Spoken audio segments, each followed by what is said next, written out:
मंडळी, ह्या भयंकर गरमीमध्ये आपल्याला बाहेरून आलं की काहीतरी थंडगार प्यावंसं वाटतं. पाहुणे घरी आले की चहाऐवजी सरबत पिण्याची सहमती दर्शवतात. तर आज आपण मस्त गारेगार सरबत प्रीमिक्स बनवतोय. कुठलंही प्रिझर्वेटिव्ह न वापरता हे सरबत प्रीमिक्स 3 महिने चांगलं टिकतं आणि शरीरासाठी हेल्दीसुद्धा आहे. तसंच यामध्ये आपण जे फ्लेवर्स वापरलेत ते सुद्धा घरच्या घरी उपलब्ध होणारे आहेत आणि शरीराला एनर्जीसुद्धा देणारे आहेत. चला तर आपण हे प्रीमिक्स कसं बनवायचं ते लगेच बघूयात. त्याआधी तुम्ही जर माझ्या चॅनलवरती नवीन असाल तर मात्र चॅनलला लगेच सबस्क्राईब करून घ्या. सरबत प्रीमिक्स बनवण्यासाठी सर्वात आधी मी इथे पुदिन्याची एक जुडी स्वच्छ करून पाने पाने घेतली आहेत आणि दांडीचा वरचा कोवळा पाला असा कोवळ्या देठासहित घेतलाय. ही पुदिन्याची पाने मी स्वच्छ धुवून घेतली आहेत. आता ते आपण मिक्सरच्या जारमध्ये घेऊयात. त्याच सोबत घेऊयात 2 चमचे बडीशेप. बडीशेप भाजून वगैरे घेतली नाहीये, कच्चीच घ्यायची आहे. आता यामध्ये अर्धा कप पाणी घेऊन याची छान पेस्ट बनवून घेऊयात. तर ही बघा, आपण याची छान बारीक पेस्ट बनवून घेतली आहे. आता यामध्ये आपल्याला अजून पाणी ॲड करायचं आहे. त्यासाठी पुन्हा अर्धा कप पाणी ह्यामध्ये ॲड करूयात आणि छान मिसळून घेऊयात.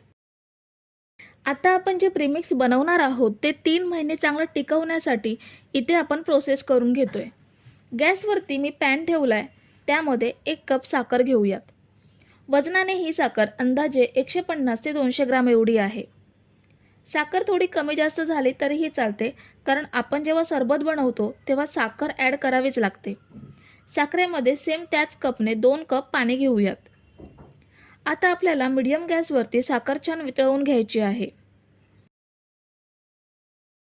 तर ही बघा, साधारण 2 मिनिटातच साखर छान विरघळली आहे. आता ह्यामध्ये पुदिन्याचा जो ज्यूस बनवून घेतलाय तो ह्यामध्ये ॲड करूयात. आपण पुदिन्याची पाने वाटून घेतली आहेत, त्याचा रस आपण ह्यामध्ये घेणार आहोत. पण तो रस आपण गाळणीमध्ये गाळून मग ॲड करूयात.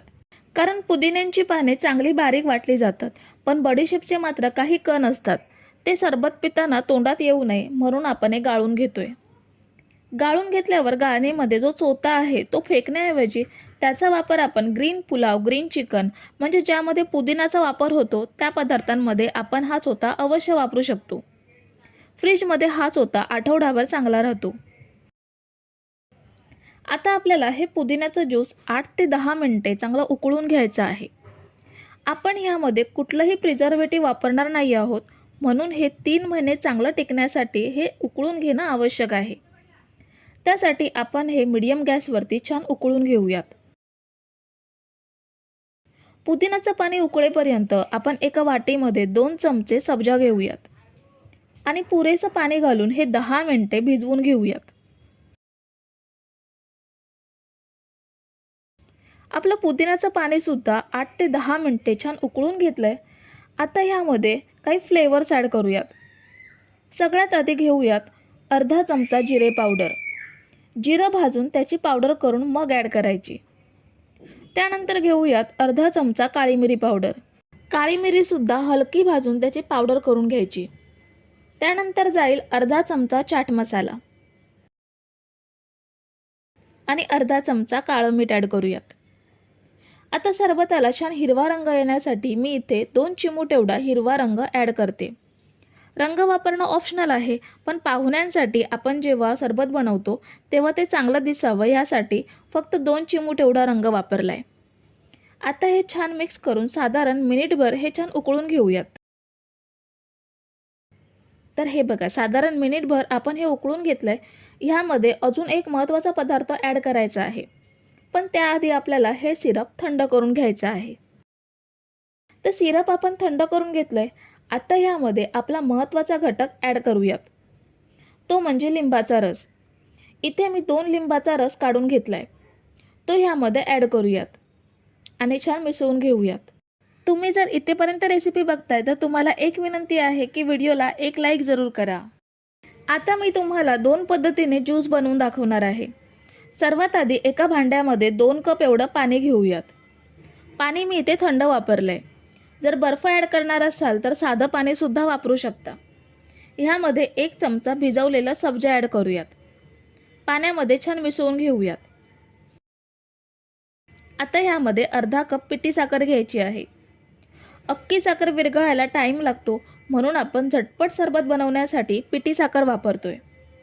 पिठी साखरसुद्धा आधी मिक्सरला लावून ठेवू शकता, म्हणजे पाहुणे आले की अगदी काही मिनिटात आपलं सरबत तयार होतं. पिठी साखर मिक्स केल्यावर ह्यामध्ये मी बर्फ ॲड करते. तुम्हाला खूप जास्त थंड नको असेल तर फक्त गार पाण्याचा वापरसुद्धा करू शकता. आणि ह्यामध्ये आपण बनवून घेतलेलं सिरप ॲड करूयात. 2 कप पाण्यासाठी अर्धा कप सिरप ॲड करूयात. थोडंसं टेस्ट करून तुम्हाला वाटत असेल तर साखर किंवा सिरप अजून जास्त वाढवू शकता. तर हे बघा, आपलं थंडगार सरबत तयार आहे. बनवलेलं सिरप काचेच्या किंवा प्लास्टिकच्या बॉटलमध्ये भरून ठेवू शकता. मी इथे आपल्याकडे जी टोमॅटो केचपची बॉटल असते ती स्वच्छ धुवून कोरडी करून घेतली आहे. त्यामध्ये हे सिरप भरून ठेवते. हे सिरप 3 महिने फ्रीजमध्ये चांगलं टिकतं. आता आपण ग्लासमध्ये सरबत तयार करूयात. ग्लासमध्ये 4-4 चमचे बनवलेलं सिरप घ्यायचं. अर्धा चमचा पिठी साखर घ्यायची आणि अर्धा चमचा भिजवलेला सब्जा घ्यायचा. 2 ते 3 आईस क्यूब घ्यायचे आणि वरून थंडगार पाणी ओतून मस्त असं गारेगार सरबत बनवून घ्यायचं. आपलं झटपट तयार होणारं सरबत प्रीमिक्स आणि त्या प्रीमिक्सपासून झटपट तयार होणारं सरबतसुद्धा आपण बनवून घेतलं आहे. तर मंडळी, रेसिपी कशी वाटली हे कमेंट करून नक्की सांगा आणि व्हिडिओला न विसरता लाईक करा. रेसिपी तुमच्या मित्रमैत्रिणींसोबत शेअर करा आणि चॅनलला सबस्क्राईब केलं नसेल तर लगेच सबस्क्राईब करून घ्या. थँक्यू.